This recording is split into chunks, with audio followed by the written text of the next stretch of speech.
Hello everyone, this is Dhirendra Gupta and you are watching me and your channel. तो आज मैं आप सबको क्लास 10 की मैथमेटिक्स में एक्सरसाइज 6.4 के क्वेश्चन को सॉल्व करके दिखाऊंगा। आज जो देखेंगे, पहले क्वेश्चन को सॉल्व करने से पहले आज क्षेत्रफल प्रमेय का प्रयोग करेंगे और इसको प्रमाणित करेंगे।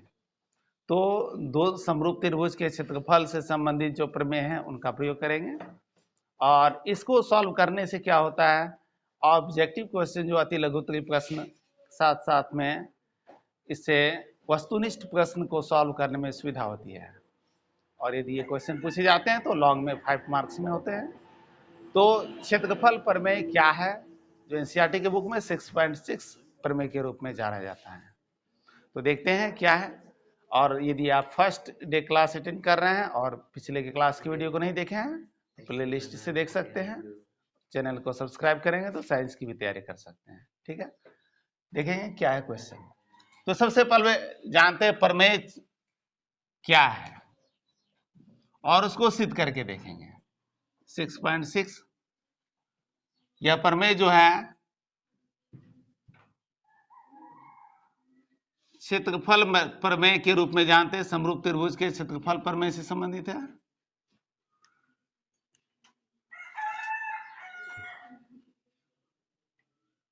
यदि दो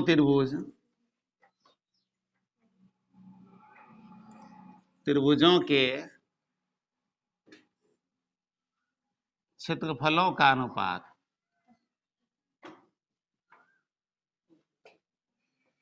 यदि दो त्रिभुज समरूप हो तो उनके क्षेत्रफलों का अनुपात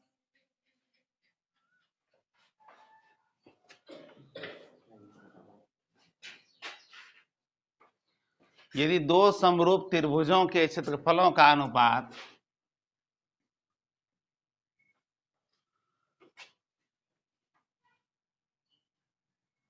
संगत भुजाओं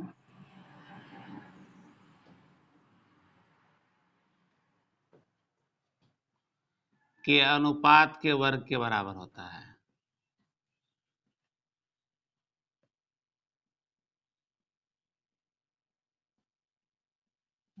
ऐसा प्रमेय दिया गया है और इसको सिद्ध करना है। सिद्ध करें, क्वेश्चन में सिद्ध करें, लास्ट में हो सकता है या फर्स्ट में हो सकता है। तो इसको सिद्ध करके दिखाना है। दो समरूप त्रिभुजों के क्षेत्रफलों का अनुपात संगत भुजाओं के अनुपात के वर्ग के बराबर होता है। इसको सिद्ध करने के लिए सबसे पहले दो समरूप त्रिभुज बनाते हैं।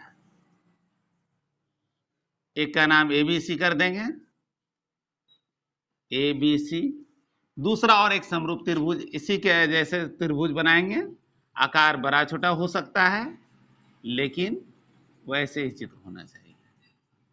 पी क्यू आर दे सकते हैं, डी एफ भी दे सकते हैं इसमें। अब एबीसी और पी क्यू आर में देखते हैं क्या कहा गया है। ये दोनों समरूप है। तो प्रश्न में दिया गया है, दिया है त्रिभुज ए बी सी समरूप त्रिभुज पी क्यू आर। अब दो त्रिभुज जब समरूप होता है तो उससे संबंधित दो बातें स्पष्ट होती हैं। समरूप त्रिभुज की जो होती है संगत भुजाएं अनुपातिक होती है। तो इसका तात्पर्य क्या है, A B by P Q संगत भुजा इक्वल टू होगा B C by Q R, B C by Q R, और इक्वल टू होगा A C by P R, A C by P R. तो ऐसा होता है समरूप त्रिभुज में। साथ में संगत कोण भी बराबर होते हैं। ये संगत कोण जो है ये बराबर होंगे और ये सी आर के बराबर होंगे।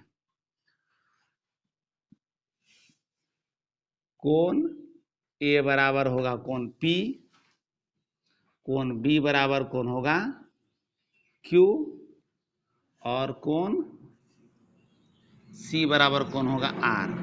ऐसा समरूप त्रिभुज में होता है। अब सिद्ध क्या करना है, सिद्ध करने के लिए कहा गया है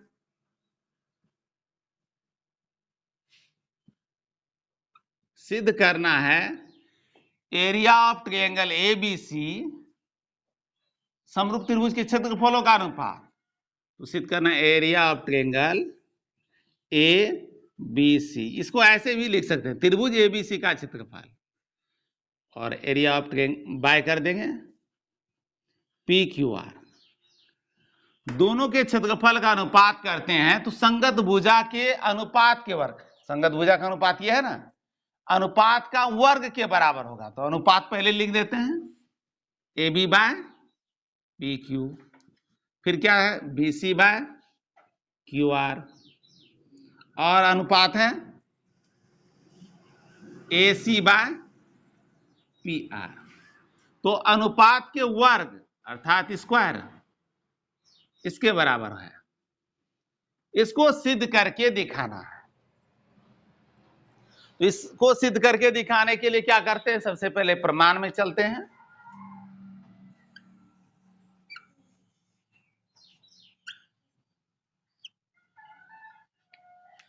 प्रमाण में क्या करेंगे, पहले तो देखते हैं इन दोनों त्रिभुज में कुछ रचना भी करने की आवश्यकता है। एक रचना क्या कर लेते हैं, दोनों त्रिभुज का एक शीर्षलंब बना देते हैं। तो एक शीर्षलंब इसमें डाल देते हैं, नाइन्टी का एंगल हो गया। शीर्ष से सम्मुख भुजा पर डाला गया लंब यानी 90 का एंगल बनाता है तो उसको शीर्षलंब कहते हैं। ये हो गया। तो रचना का कार्य क्या किए हैं उसको लिख लेते हैं। पहले एक रचना का कार्य किए हैं, ए सी से समाप्त हुआ, इसका नाम डी कर देते हैं, पी क्यू आर एस कर देते हैं इसको। तो ए डी लंब बी सी तथा पी एस लंब क्यू आर खींचा, ये रचना की है। अब ये रचना कार्य हो गया। अब देखते हैं दोनों त्रिभुज में क्या गुण है।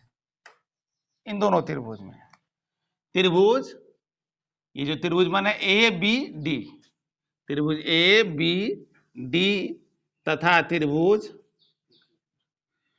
पी क्यू एस में, तो इन दोनों त्रिभुज में क्या क्या मान दिए गए हैं। तो पहला तो देख रहे हैं कोण बी और कोण क्यू इक्वल है, क्योंकि समरूप त्रिभुज के कोण है, इसलिए कोण बी बराबर कोण क्यू।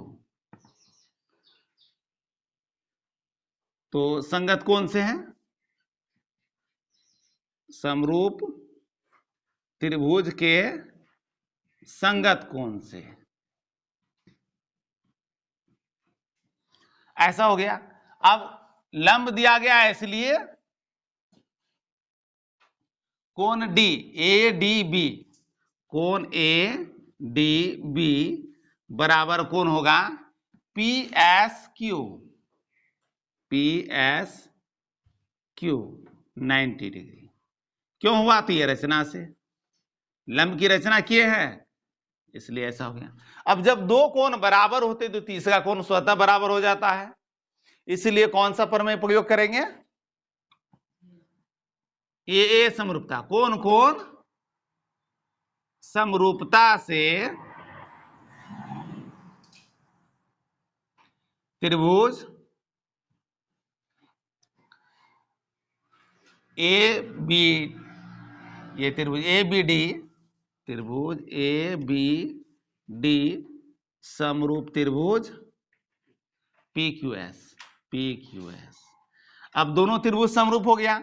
समरूप त्रिभुज में क्या होता है, समरूप त्रिभुज की संगत भुजाएं अनुपातिक होती है। तो यहां देख लेते हैं क्या है संगत भुजा, इसलिए क्या होगा ए बी बाय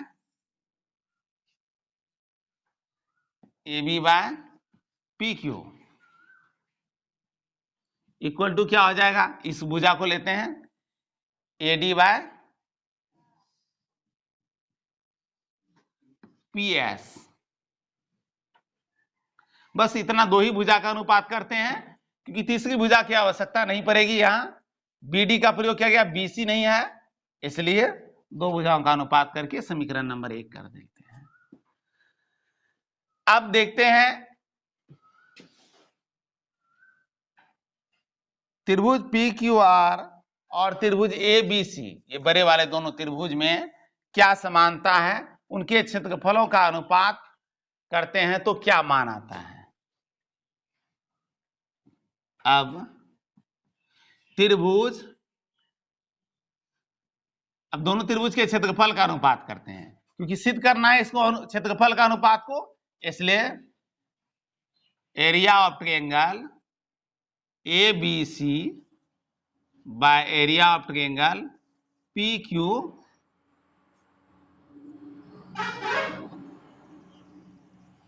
आर, दोनों त्रिभुज का क्षेत्रफल क्या होगा, तो त्रिभुज का क्षेत्रफल का सामान्य सूत्र का क्षेत्र का पता होगा, 1/2 इंटू बी इंटू एच होता है, 1/2 गुना आधार गुना शीर्ष लंब।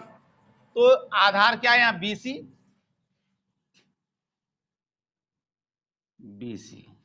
और शीर्ष लंब क्या है, शीर्ष लंब देखते हैं तो यहां है इसमें एडी, और इसी तरह करते हैं 1/2। अब इसका आधार लेते हैं, क्या दिया है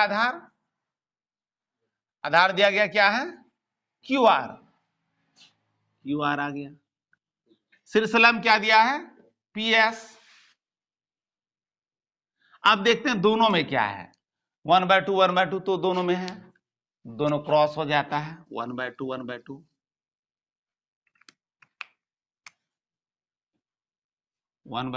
कट गया, बचा क्या, BC by Q R into AD, BC into AD by Q R into P S.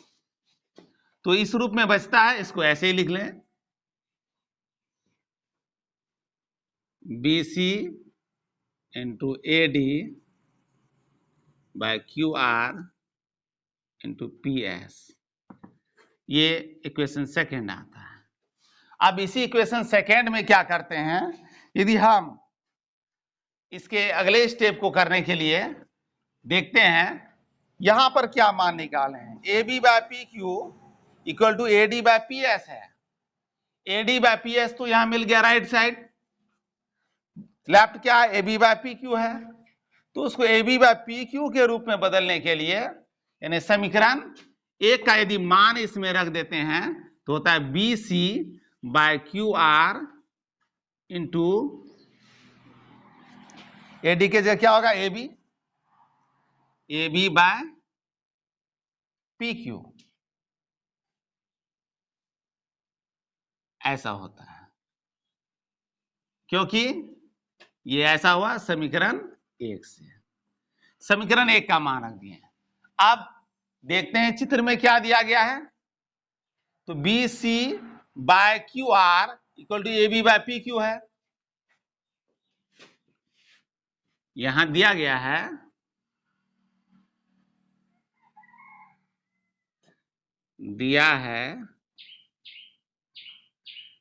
B C by Q R equal to A B by P Q, ये दोनों इक्वल है दोनों का अनुपात, तो एक की जगह दूसरा का नाम डाल सकते हैं, इसलिए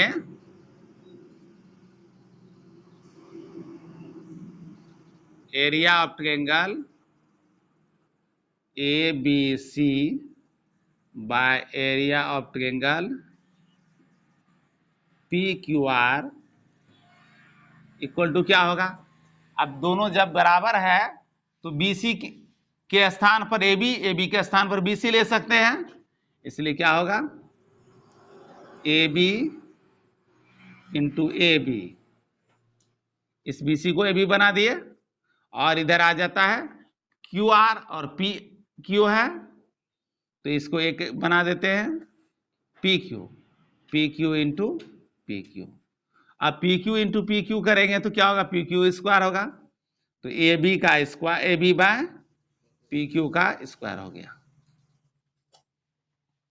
तो इसी प्रकार से जब एक भुजा का अनुपात को हम दर्शा सकते हैं, क्षेत्रफल का अनुपात संगत भुजा के अनुपात के वर्ग के बराबर होता है, तो इसी प्रकार अन्य भुजाओं के लिए प्रयोग कर सकते हैं। तो इसी प्रकार अन्य भुजाओं के अनुपात को सिद्ध किया जा सकता है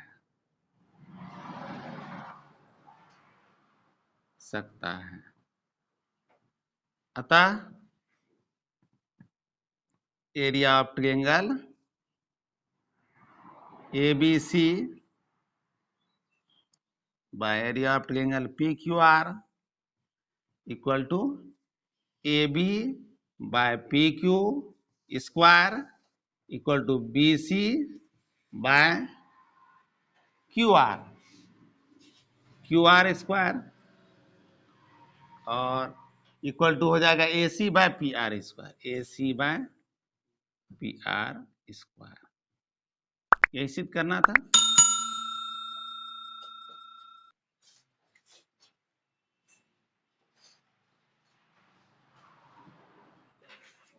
अब देखते हैं एक्सरसाइज 6.4 के क्वेश्चन नंबर फर्स्ट में क्या दिया गया है। तो 6.4 में पहला क्वेश्चन जो दिया गया है क्षेत्रफल से संबंधित ये है, दो समरूप त्रिभुज के क्षेत्रफल का अनुपात संगत भुजाओं के अनुपात के वर्ग के बराबर होता है। इसी प्रमेय का प्रयोग करके इसको सिद्ध करते हैं। इसमें मान निकालने से संबंधित दिया है। तो क्वेश्चन क्या है देखते हैं। मान लीजिए त्रिभुज ABC समरूप त्रिभुज DEF, इनके क्षेत्रफल क्रमशः 64 सेमी स्क्वायर और 121 वर्ग सेमी है। यदि EF का मान दिया 15.4 सेमी तो BC का मान ज्ञात करना है। पहले तो दो समरूप त्रिभुज दिया है ABC और DEF, उसको बनाते हैं। चित्र की रचना कर लेंगे तो सॉल्व करना बहुत ही आसान होता है। एक त्रिभुज ABC बना लेते हैं, दूसरा इसी प्रकार की त्रिभुज की रचना कर लेंगे, इसका नाम दे देते हैं DEF। तो दिया है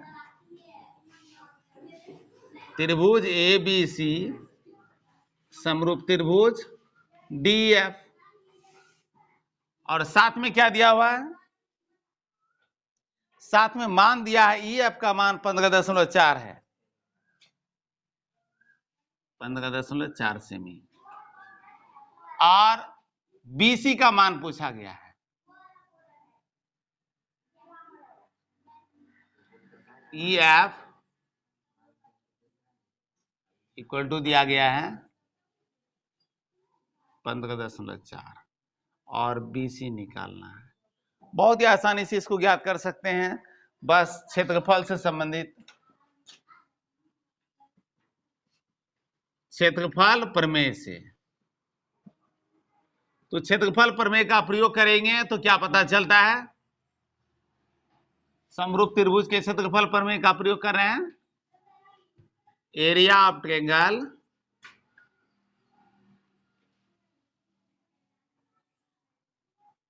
ABC by area of triangle DEF equal to क्या होगा, संगत भुजा का अनुपात। तो यहां संगत भुजा BC निकालना है, तो एक ही भुजा को लेते हैं, BC बाय EF का स्क्वायर होगा। अब त्रिभुज ABC और DEF का मान दिया गया है। एरिया ऑफ ट्रायंगल ABC का मान दिया गया है, इसका मान दिया हुआ है 64 सेमी स्क्वायर। इसी प्रकार से इसका भी DEF का भी मान दिया 121 cm स्क्वायर। तो इसके जगह मान रखते हैं तो 64 cm square by 121 cm square equal to BC ही रहेगा बाय EF का मान दिया है 15.4, इसका स्क्वायर होगा। स्क्वायर का हटाने के लिए दोनों तरफ अंडर रूट कर सकते हैं, या स्क्वायर को हटा के इधर आके ओवर रूट हो जाएगा। तो ओवर रूट CM स्क्वायर को कैंसिल कर देते हैं पहले। तो 64 by 121 over root equal to क्या होगा इधर, BC बाय 15.4 cm। क्रॉस कर लेते हैं इसको, पहले वर्गमूल निकालना है, 64 का निकालेंगे, 8 इंटू 8 64 होता है, तो 64 का वर्गमूल 8 हो गया, और 121 का वर्गमूल कितना होता है, 11 होता है। इधर क्या हो रहा है, डिवाइड, इधर आके क्या होगा, मल्टीप्लाई, इंटू हो जाएगा 15.4 इक्वल टू बचा क्या, BC। देयरफॉर कर देंगे BC इक्वल टू क्या हो जाएगा, तो 11 पॉइंट हटाना हो तो हटाएंगे, नहीं तो कोई आवश्यकता नहीं है। 1 टाइम में 11 होगा, 4 टाइम में 1.4, 1.4 इंटू 8 कर लेंगे तो BC इक्वल टू हो जाएगा 8 इंटू 1.4,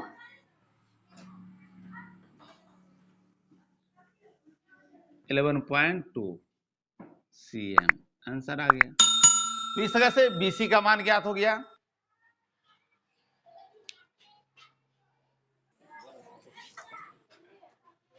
तो इसके नेक्स्ट क्वेश्चन को नेक्स्ट क्लास में लेंगे, नेक्स्ट क्लास में। Thank you.